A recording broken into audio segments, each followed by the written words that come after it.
You're listening to the Marijuana Agenda with Russ Belville.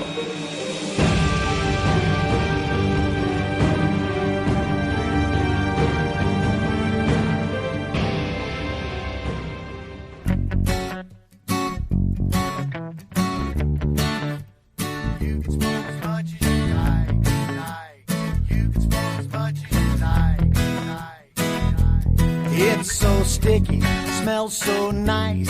I can keep it blazing all night, and baby, you can smoke as much as you like. I said you can smoke as much as you like. Pass that bowl, hit that pipe.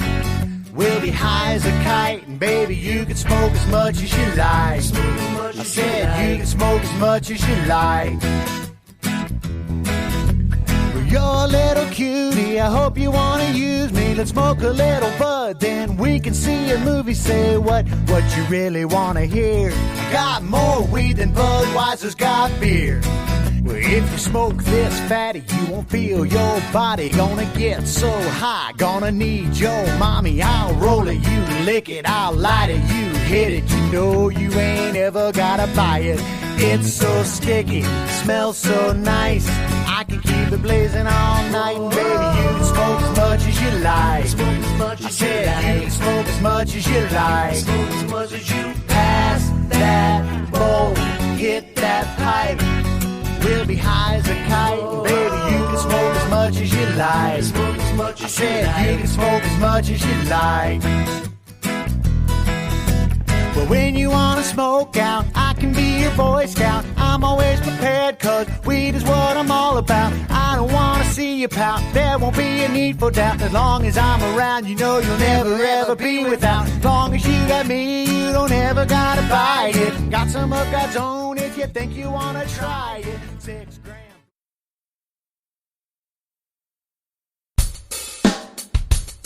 You take a seed, you plant it, you grow it, you dry it, you roll it, you smoke it, and it goes down smooth. Hey! Spanning the globe to bring you the latest developments in medical cannabis, adult marijuana, industrial hemp, and spiritual ganja. We love the herb.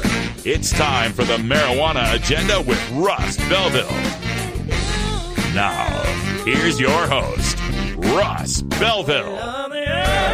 Good day, tokers and tokettes and non-toking lovers of liberty. It is Tuesday, September 26, 2017, and it's got to be 420 somewhere in the world. Thanks for joining us. We got a great show for you this Tuesday. Our guests today are Dr. Jahan Marcu, Beth Collins, and Debbie Churgai from Americans for Safe Access. We've got the patient-focused update coming up today. They're going to fill you in on what's happening at the federal level to protect the states that have medical marijuana. Now, you probably know about the Rohrabacher Amendment. That is the current spending rider that prevents the Department of Justice from spending any taxpayer funds to prosecute those who are acting in accordance with state medical marijuana laws. But that's an amendment that has to be renewed every year. Well, we've got some updates on how we might make that permanent, as well as how the recent Russia revelations with Congressman Rohrabacher may affect the future of that amendment. So stay tuned. That's coming up in the middle of the show, the patient-focused update with Americans for Safe Access. Also on the program today, we briefly mentioned it yesterday, but there's new data out from the FBI's Uniform Crime Report, at least if you dig for it. Kind of a shocking story here for those of us who follow the marijuana data, us data nerds here.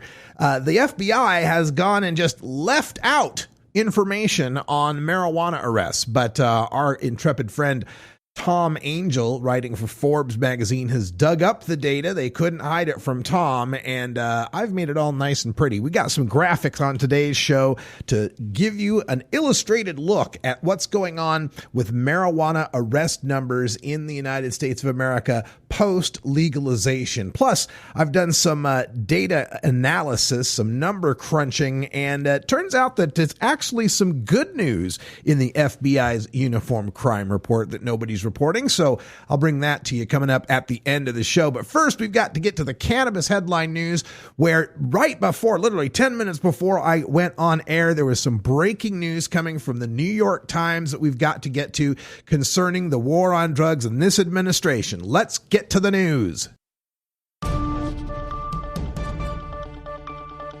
This is your Cannabis Headline News. Brought to you by MarijuanaMoment.net, the complete source for all your marijuana news in one morning newsletter from Marijuana Majority Founder Tom Angel. Subscribe today for free at MarijuanaMoment.net. This is your Cannabis Headline News for Tuesday, September 26, 2017. I'm Russ Belville. The New York Times is reporting that DEA Administrator Chuck Rosenberg will resign at the end of the week. Law enforcement officials who spoke to the Times said Rosenberg, quote, had become convinced that President Trump had little respect for the law, end quote. Rosenberg, who twice served as chief of staff to former FBI Director James Comey, reacted strongly to Trump's earlier comments that encouraged police to, quote, please don't be too nice, end quote, to criminal suspects in custody, saying Trump, quote, condoned police misconduct, end quote. Rosenberg, a 2015 appointee of President Obama, wrote an email to all DEA employees at the time stating, quote, we must earn and keep the public trust and continue to hold ourselves to the highest standards, end quote. The Washington Post adds that Rosenberg has been in conflict with Justice Department officials who are blocking research into medical marijuana. DEA has been unable to act on over 24 requests to grow cannabis for research. In the Philippines, a House committee approved the use of marijuana for medical purposes Monday, reports CNN. In a press release Tuesday from the bill's author, Isabela 1st District Representative Rodolfo Albano, the House Committee on Health endorsed the controversial Philippine Compassionate Medical Cannabis Act. However, Representative Albano clarified the bill disallows marijuana to be administered in its raw form as a plant or as a hash, which would be smoked. Under the bill, centers dedicated to cannabis's medicinal use and sale will be established in hospitals. The centers will be licensed by the Department of Health, the principal regulatory agency, along with the Food and Drug Administration. The Philippine Drug Enforcement Agency will regulate the dispensation of medical marijuana in these hospitals. Prior to his presidency, then-candidate Rodrigo Duterte said that while he will not legalize recreational use of marijuana, he supports its use to treat medical conditions. A new study released by Halifax, Nova Scotia-based Dalhousie University on Tuesday, with preliminary results provided to the Financial Post, shows that 68% of Canadians agreed or strongly agreed with legalizing recreational cannabis.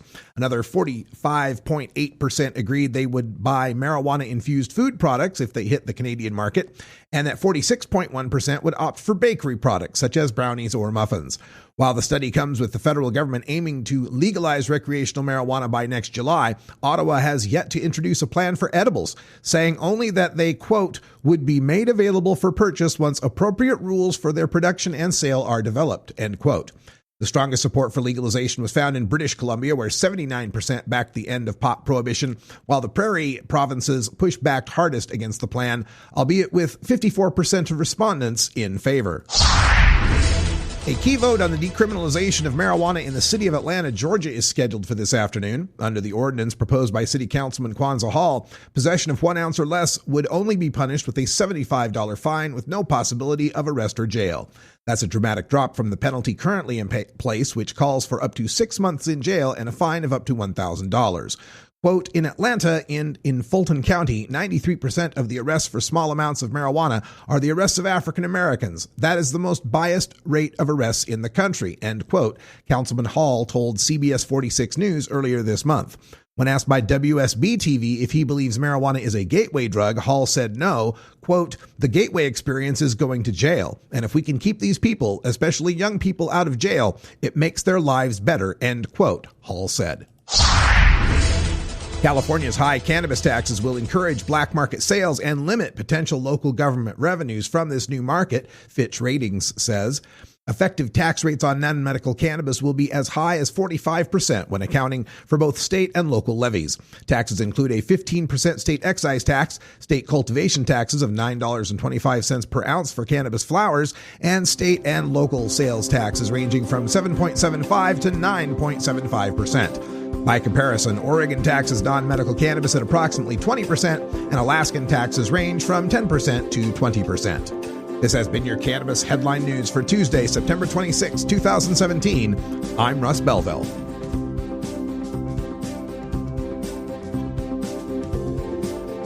You're listening to the Marijuana Agenda with Russ Belville.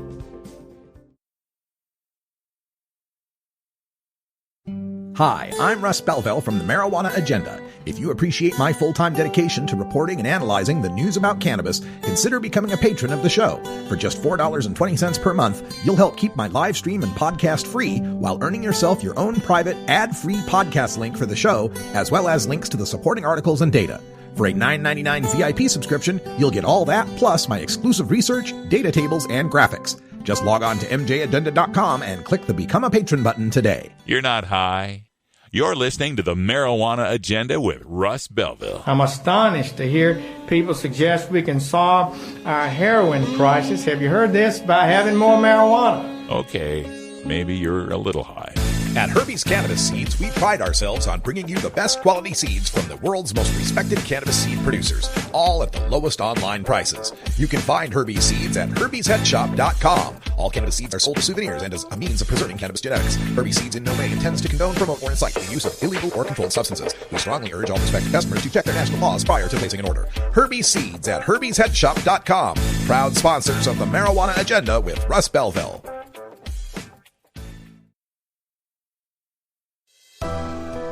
Welcome to ACE's Patient-Focused Update. Almost every U.S. state now recognizes some form of cannabis as medicine. But since 1971, the federal government has steadfastly denied the medical benefits of herbal cannabis. Americans for Safe Access is the nation's leading organization fighting for the rights of all patients who use cannabis as medicine. Join us now for another edition of ACE's Patient-Focused Update. Welcome, everyone, to another edition of the Patient-Focused Update, the podcast for Americans for Safe Access. You can find out more at safeaccessnow.org. I'm Russ Belville, and joining us today, we have Jahan Marcu, Beth Collins, and Debbie Churgai from Americans for Safe Access. Welcome, everyone, back to the show. Thank you. Thank you. Let's start off with Jahan. You are the Chief Science Officer for the Americans for Safe Access organization, and there's so much going on with the organization. Can you give us basically a rundown of what we've been dealing with here in this month of September? Well, for us, there's been three significant things, if I was to sum it up to the top three. One would be Congress extended patient protections to December.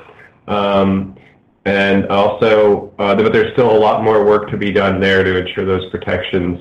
The Department of Justice was challenged by Congress on their cannabis research delays, and three more PFC-certified companies' cannabis operations were approved in Maryland.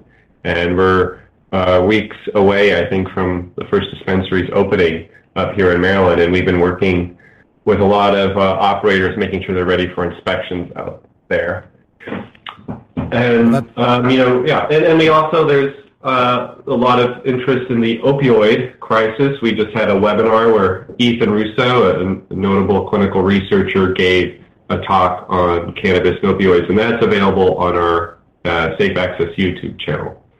I'd encourage everyone to check that out. And Dr. Marcu, if I could ask, on this patient protections, you said it got renewed up through December. So when December rolls around, what are the chances looking like on continuing these patient protections? And maybe we can get Beth in on this as well.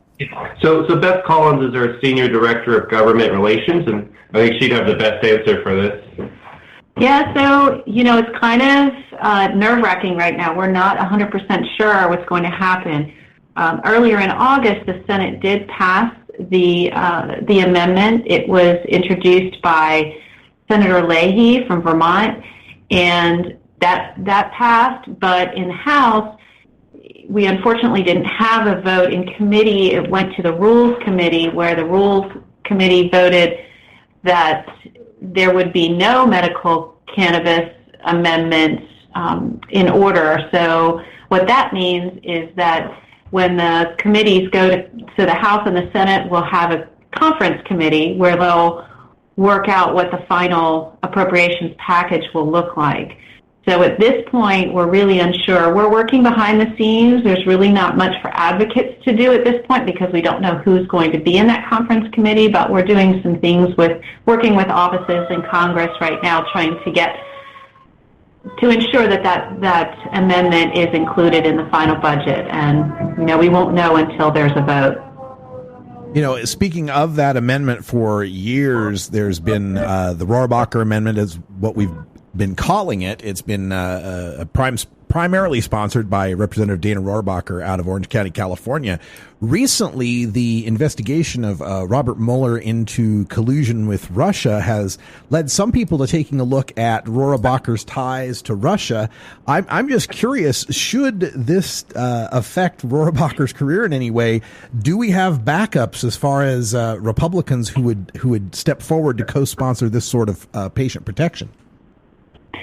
Yeah, we definitely do. We have Congressman Gates out of Florida, who is becoming much more involved in the medical cannabis side of things, as is Representative Garrett we have quite a number actually of Republican champions, both on the House and Senate side this year. We have a lot more support for CARES Act as well, which is another bill that we're really pushing for, and your listeners, they should look up who their representatives are and in Congress and see if they're on as co-sponsors to this important bill, and if they aren't, they should be calling and writing. We have an action page on the ASA website that they could go to send their messages to their congressional delegation to support the act. Excuse me, sorry to interrupt, but for people who may not have been following our podcasts, they know Rohrabacher is the one that prevents the Department of Justice from spending money to go against state legal medical marijuana programs. Tell them a little bit about what this CARES Act is all about. Sure. So the CARES Act is made up of a few different parts. One part is to really solidify the protections of federal, so it protects state medical cannabis programs from federal interference. It also protects veterans who are enrolled in medical cannabis programs from getting rid of from losing their benefits. It deschedules cannabidiol, CBD, from the schedule, and it also opens up some of the lines of research so that we can research cannabis more easily. So if CARES Act were to pass, we wouldn't have to have this annual battle over the Rohrabacher Amendment. Exactly. Okay. It would be a lot easier. It certainly would. All right, let's talk about this. Jahan mentioned this research delay that DOJ got called out on. Was this just a stern talking to? Is there any weight behind what happened here? Can you kind of describe what happened? Sure. So we have a piece about it in our September newsletter, but basically concerned members of Congress are asking Attorney General Jeff Sessions to explain a reported move by the DOJ to halt cannabis research. And it was after the Washington Post reported that the DOJ was sitting on 22 applications to cultivate cannabis for research purposes. And basically, the DEA has opened up a lot of these applications over a year ago, but it's under no pressure to have a timeline of when to submit comments or get back to these people. And so there was a bipartisan letter by Representative Blumenauer, Gates, Polis, Rohrabacher, and it also was made public by Tom Engel of Massroots. And so, these are all co-founders of the Congressional Cannabis Caucus that released this. Well, that's good to hear that we're getting some attention to this issue on both sides of the aisle. Now let's take a look at ACE's patient-focused certification. We've been detailing this in the past couple of episodes of the podcast, and you even mentioned that this has been moving forward in Maryland. Debbie, can you give us an update on PFC, what people need to know about it, and how it's being expanded and developed? Yeah, I just wanted to let people know of some upcoming events that we have going on with our patient-focused certification training program. We had a training last week in Philadelphia, And we have another one coming up in October in Philadelphia on October 12th and 13th. And then we have one in Maryland on October 16th and 17th. And these are our in-person trainings. These trainings are for people who are applying for medical cannabis licenses or hoping to obtain a job in the medical cannabis industry, or people who just want to learn more about the industry. It's really for all levels of people to learn more about how to own and operate a medical cannabis business legally. And so people can also take the training online anytime on our patientfocuscertification.org/education/on-demand training. And just to add to that, our last training in Philadelphia was accredited by the Pennsylvania State Nurses Association, and so we do, with a lot of our trainings, apply for accreditations for health professionals. So if you're a social worker, a nurse, anything like that, you can also potentially get contact hours for attending the in-person course. That's the continuing education that these professionals have to do? Yep. Okay. And can you update me on, you mentioned that this was going on in Maryland. Didn't we have a story that we'd covered a couple of episodes ago about getting involved in Maryland and then Maryland backed out? Am I misremembering that? Was it Maryland or some other state that you guys got some bad news in? So, we're moving forward with our educational content, and so it's just not a matter of if the educational content will be offered, it's just a matter of who will host it. And so we haven't had a problem getting it accredited. Some of our trainings, like our endocannabinoid system training, got CME through Harvard University at one event. So we haven't had a problem with accreditation partners. We've been trying to expand the program, and we're currently expanding the program in Europe with a Center for Excellence out there. So the program is moving forward, expanding. We actually just did a new course on cannabis extraction and lab safety, not how to make cannabis extracts, but how to do it safely and protect the facility and the employees. The final thing I'd like to bring up in our podcast episode this time is with regard to the opioid crisis. We've recently had the president speaking out numerous times about this, and most recently, the Attorney General, Jeff Sessions, doubling or perhaps even tripling down on his just say no rhetoric. Is there anything that you can bring to us to update us with regard to medical cannabis versus the opioid crisis? Well, tomorrow, the commission, the President's Opioid Commission from the White House, the ONDCP, headed by Chris Christie, is going to have their third meeting where ASA had asked to be invited. We so far have not been. I don't think we will be, but we did submit testimony for that, and they'll be looking at innovative ways to attack the opioid crisis. We are really hoping that they mention medical cannabis. We'll be hosting a Facebook Live cast before and after the meeting to discuss what happens and putting out statements after that. And we have a change.org petition where we are asking President Trump, he did verbally declare the opioid crisis as a national emergency, but we would like that in writing so that states are given the emergency funds to help move the crisis, try to help mitigate the crisis. And we're hoping that, part of that is using medical cannabis for chronic pain. And we have some model legislation we're providing to various states to help them enable them and their doctors and patients to utilize medical cannabis easier for chronic pain to help mitigate this crisis. And actually, one of the commissioners here in Washington, D.C. just submitted part of our legislation for this year that will help with that. This is some fantastic news. And of course, we've seen numerous studies and surveys so far that have shown a great reduction in the harms from opioids in the states that have given the best access to medical cannabis or legal cannabis for that matter. Here in the Pacific Northwest, where I'm based, the company Weed Maps has taken out billboards all around town. I can't drive anywhere without seeing billboards talking about how marijuana states have 25% fewer opioid overdoses and other statistics like this. Do you guys think that this is getting through to the people, that they're starting to understand that medical cannabis can be the exit drug from the opioid crisis?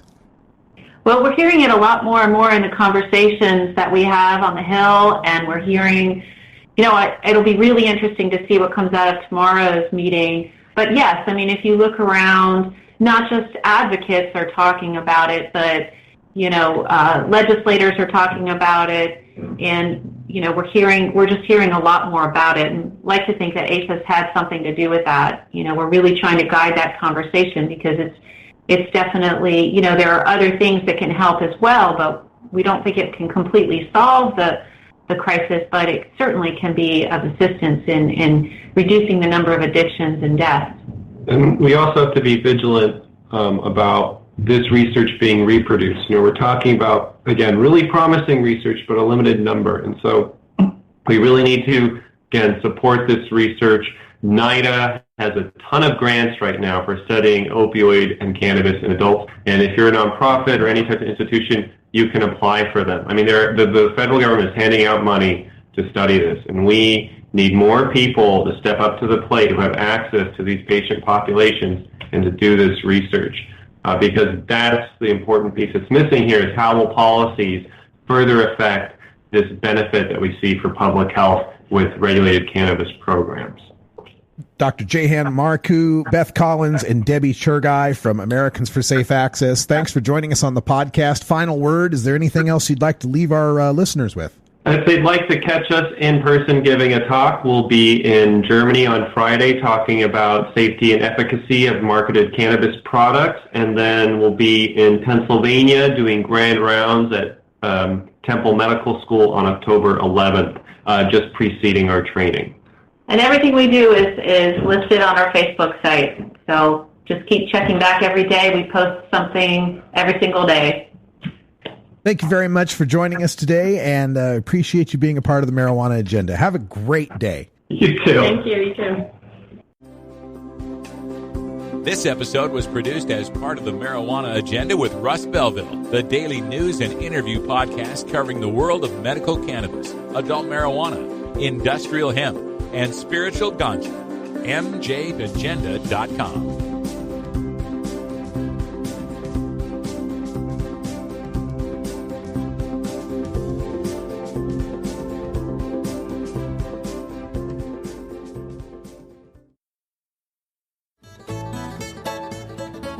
New beginner guitars and banjos are often constructed much better than ones built before your time.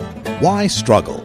Get a new instrument or fix the old one. The trusted professionals at the Fingerboard Extension will evaluate your instrument for free. Repairs are priced for people who work for a living.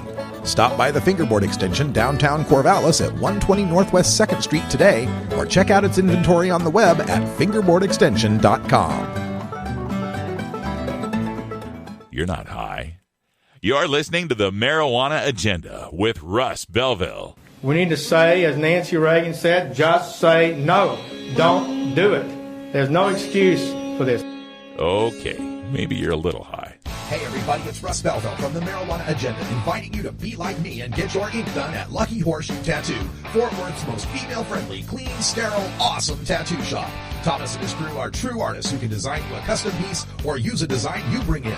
Lucky Horseshoe also offers all styles of tattooing as well as piercings and all-around fun. In the DFW area, stop by Lucky Horseshoe Tattoo and tell them Radical Russ sent you. Trust me, it'll feel awesome.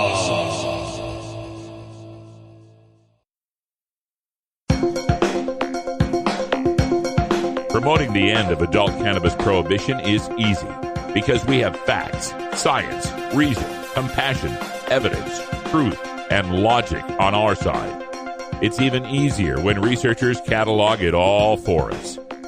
Learn how to gather the facts on marijuana use, arrests, seizures, rehabs, drug tests, and more on this edition of Drug War Data Mining. How do you legalize weed for 1/5 of America and end up with more marijuana arrests? Yes, the Trump administration doesn't want you to know that as we're legalizing marijuana nationwide, more people are getting arrested for it. The latest uniform crime report has been released by the FBI detailing the arrest data submitted by law enforcement agencies nationwide. Since 1970, the UCR has listed the total number of arrests for drugs in the United States, followed by a table breaking down the distribution of those arrests between marijuana, heroin and cocaine, synthetic or manufactured drugs, like meth or ecstasy, and other dangerous non-narcotics, like steroids, let's say. So, for instance, if you take a look at the 2015 website for the FBI's Uniform Crime Report page, you'll find, and for those watching the video, I've chopped it a bit because it's a long page, so that's what those red stripes are across the page there. But you'll find about in the middle of the page this listing for the total number of drug arrests in the United States for 2015, and there were 1,488,707 of them. And then, as you scroll down, you find this table at the bottom of it, this little drug table that tells you that marijuana sales made up 4.6% of those arrests, and marijuana possession made up 38.6% of those arrests. And that makes an estimated 643,121 marijuana arrests in the United States for 2015. Now, that drug table, here's an example of the drug table from 2015 for you to look at. That's a little larger, right? So, yeah, you had this line, it would tell you, marijuana, and it even broke it down by region as well. So you could see there was more arrests, for example, in the South, right? So this 2015 website provided, plenty of information. Now, when you visit the website for 2016, you'll find that there were 1,572,579 total drug arrests. However, that table that breaks them all down, that table that's been included every year for the past 45 years, the table that breaks down the percentage of drug arrests by drug and by region, is no longer there.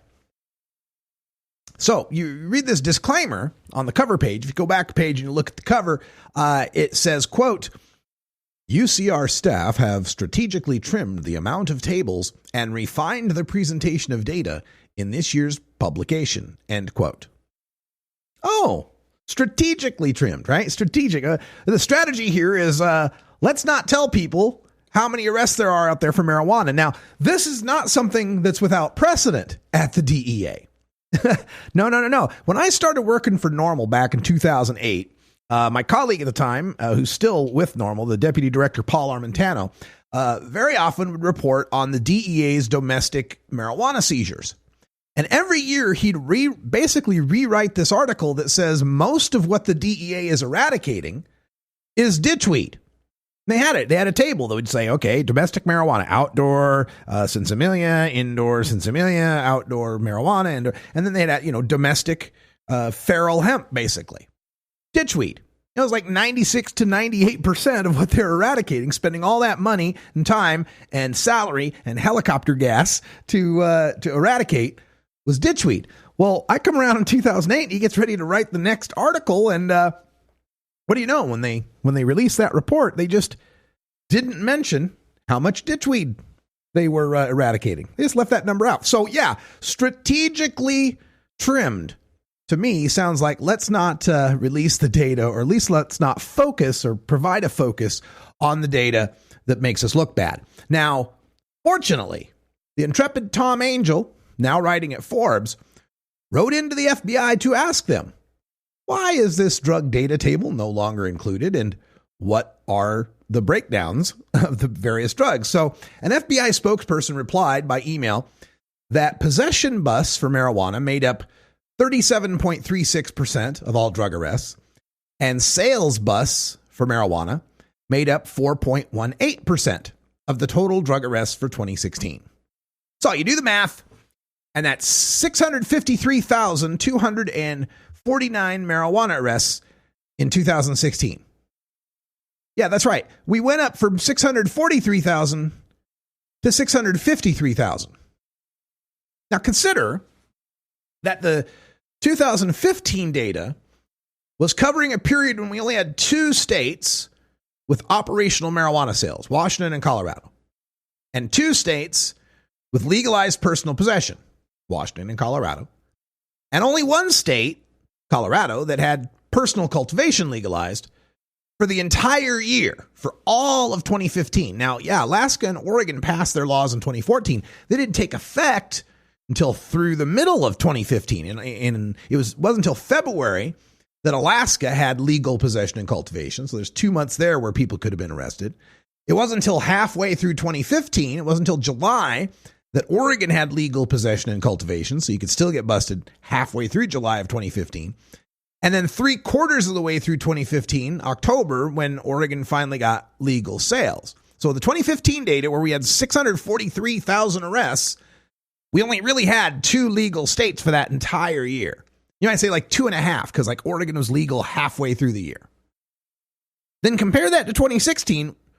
Well, by 2016, we had all 4 states that had legal possession all year. We had 3 states with legal cultivation all year. That's, Washington still doesn't have it. We had 3 states with legal sales. Alaska's sales didn't start till November, so we won't count them for 2016. And then also figure that Illinois, a huge state, big population, they had marijuana decriminalization that went into effect in August. So there should have been, about 5 months there at the end of the year where people were getting busted for possession. And Ohio's medical marijuana law went into effect in September, so we ought to have had about 4 months there in Ohio, another very populous state, where at least some people weren't getting busted for medical marijuana. So with all this legalization and medical and decrim that's increasing nationwide, how'd we end up with 10,000 more marijuana arrests? 10,000 more marijuana arrests than we had the year before. Well, it's pretty simple, actually. There's just more marijuana smokers to arrest. Look, last year, the estimated population of the United States increased by over 2 million people. Got 2 million more Americans. So if you calculate marijuana arrests divided by the population, or population divided by marijuana arrests, we've gone from 1 out of 500 people was arrested for weed in 2015 to 1 in 495 in 2016. Wait, that's worse. Slightly worse. Yeah, but not all those 495 or 500 people smoke weed, right? So arrest per population doesn't tell us much. So what if the population went up by 2 million people? If they're not smoking weed, what difference does it make? But we can calculate how many tokers there are in America. We've got numbers from the National Survey on Drug Use and Health. Now, again, we have the caveat of we're relying on people being honest on a survey, but why not? Let's do it. So if we calculate the population of monthly marijuana smokers, now in 2015, 8.3% of the population age 12 and older admitted they smoked marijuana. That rose to 8.9% in 2016. And then you figure out the arrest rate. Now, one caveat here is the drug numbers are for age 12 and older. The population numbers are the whole population. I did not take the time to calculate how many are kids versus not kids, but the ratio of that pretty much hasn't changed, kids versus adults, in the past 2 years. So I figured, let's worry about that later. So calculate how many tokers there are. Well, we've had over 2 million more tokers in 2016. Roughly 28.8 million people in America are smoking marijuana at least once a month. So if you take that number of monthly tokers, divide that into the number of arrests, divide by the number of arrests, that means we've gone from 1 in 41 tokers being arrested in 2015 to 1 in 44 last year. So from 1 in 41 to 1 in 44. Now that's better, but still, nobody should be arrested for marijuana. How about we fix that part? But what it shows us, though, is that over the past 10 years, we've gone a long way. You know, back 10 years ago, 2007, we had no legal states. 2007, there were 872,720 marijuana arrests. That's the all-time record. 872,000 arrests in 1 year. That worked out to 1 arrest per 345 people in the population, and a staggering 1 arrest for every 20 tokers. So, despite this little uptick in marijuana arrests, a little extra 10,000 marijuana arrests, which is not good, our success at legalization is succeeding at its prime directive, reducing the persecution of adults who utilize cannabis in the United States of America. I will publish those graphs on the Marijuana Agenda page at Patreon, mjagenda.com. And until next time, take care of each other, tokers. Follow MJ Agenda on Facebook, Pinterest, Instagram, YouTube, and follow MJ Agenda Show on Twitter. Learn more at mjagenda.com. You take a seed, you plant it, you grow it, you dry it, you roll it, you smoke it. You take a seed, you plant it, you grow it, you dry it, you roll it, you smoke it. You take a seed, you plant it, you grow it, you dry it, you roll it, you smoke it, and it goes down.